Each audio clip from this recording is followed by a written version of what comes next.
Welcome to That's My Entertainment. I'm Lauren Holiday, and today we're speaking with veteran film actor Steve Eastin. Is my entertainment a little possessive? It shouldn't be like that's our entertainment. That's our entertainment. Yeah, it should be. It's everyone's entertainment. Be communal about this thing. How you doing? I'm great. I'm having a good. Nice to get to talk with you. Well, thanks for being here with us. Today we're talking about Watercolor Postcards, your most current film coming out. Can you tell us? Let's start with your character, Bobby Morgan. Bobby Morgan is a rich kid who got the tail end of a dying dynasty, and he's still trying to be a big shot, but the town doesn't quite support it. So it's ironically funny, you know, in a certain way, because like they have this saying in Texas, everybody knows it, all hat and no cattle. You know, that's when you got a big ego, but you don't have any cattle to back it up. And that's how Bobby struck me. And you know, but he has genuine affection for the people in this small town. That was one of the reasons why I responded to it, because I grew up in a community not as arid and desolate as Ben Arrow, but it was 1,800 people out on the Colorado Plains. So, you know, everybody waved at each other all day long. No matter how time you'd wave when you walk by, and how many times you see him, everybody just, it's kind of creepy actually. Everyone's just waving all the time. Yeah. What drew you to the character, and what do you feel you brought to the role? I think I have a good ear for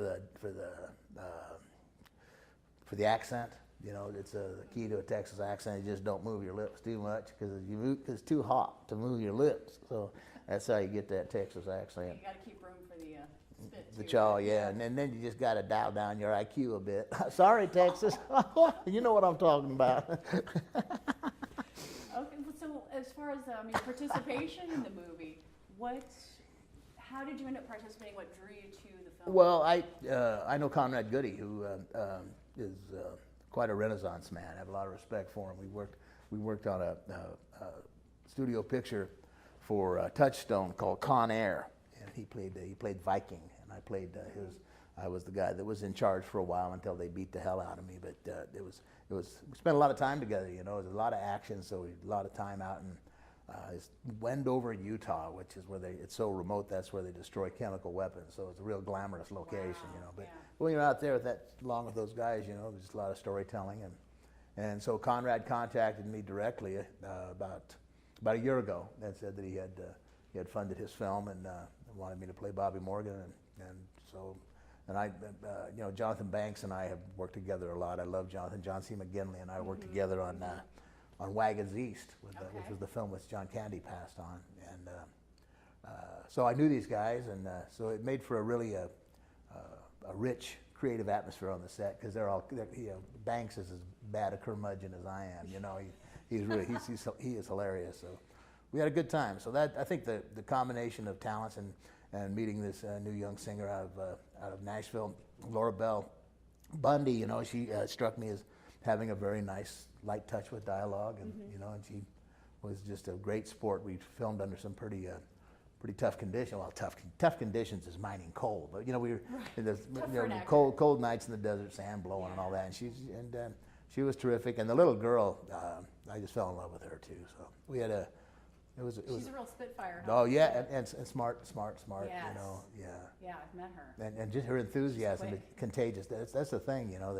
A lot of times people lose their enthusiasm, but you can keep it when you get older. It's great, but there was so much of it there. I just helped myself, you know, because she was so enthusiastic. Your charisma. Yeah. Can you tell me about any notable experiences on set? Well, let's see. I'm trying to think if I had notable experience on the set. It's kind of hard for me to remember, you know. You're just kind of in another world when you're working. I think that it was interesting, because we shot at a kind of a historic ghost town outside of Barstow, and there are people still there, but it's a lot of pretty dried out houses and stuff, but you have a real sense of the history of when they were doing mining out there and all of that sort of thing, and I like almost a character in itself. Yeah, and I like the West. I grew up in the West. I like the West a lot. You know, it's wide open, especially out there. You know, horizons 100 miles, 300 miles away. So definitely changes your perspective. Huh? Yeah, and we had and it was a very a lovely improvisational attitude on the set. So people, you know, we could get there and see what we're feeling, and we were encouraged to contribute. And that's always nice. Yeah, you know? that creativity helps. Yeah, they just keep shepherding it in the right direction, you know.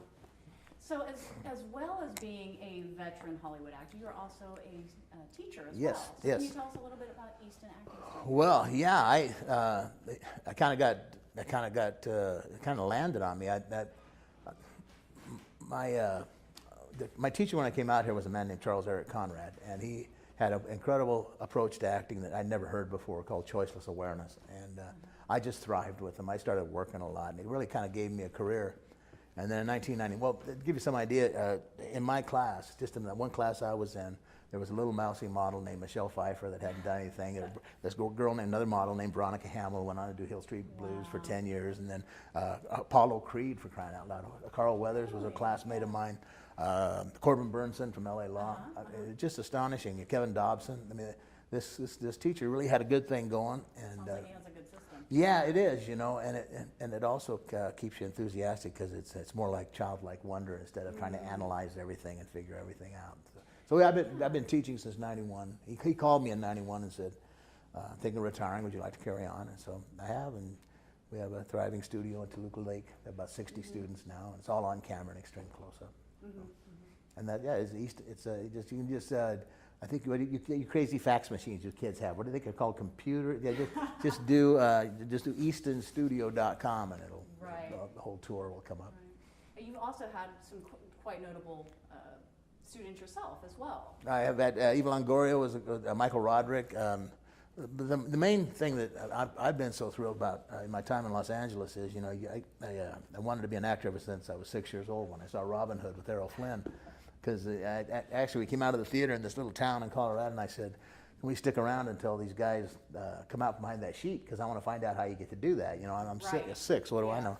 And so the hook was set, and so I just since I've been out here, I've had a chance to work in some pretty seminal films. Field of Dreams was incredible for me because I got to work with Burt Lancaster, and that was that film really holds up. And of course, Con Air was good, just in a different way, but. Then I just recently did Up in the Air with George Clooney, and I had a scene that was such a great film. Yeah, it was on. They chose my scene to be in the Academy Awards a couple of times, so I'm a happy boy. If I ever get depressed, I should just bitch slap myself, you know. Well, as long as you've been in the business, let me ask you, what still motivates you to get up every morning? And I don't, you know, it's you know, there's I came up with. Wrote a little poem for my sister one time, and I said, you know, in the world you can either painfully descend the stairs or you can slide down the banister. And I feel like I've been sliding down the banister. You know, I've just had made so many good friends along the way. I have my family, my 2 beautiful daughters, talented, beautiful, kind, and so you know, it's not hard. The world is a welcoming place to me. You know. Yeah, so is my bed. I spend more time in it than I used to, but that's because dreams are fun too. I think you're allowed. Yeah, well, thank you. I had to say Mother. Oh, my mom's dead. I don't say Mother Mayor anymore. I'm an orphan. Oh no. Well, that's great. That's great. It sounds like you're really enjoying the career that you've made for yourself and the life that you've made for yourself. I appreciate you being here today. Oh, it's my pleasure. And thank you all for watching That's My Entertainment. I'm Lauren Holiday. That's My Entertainment. What's yours?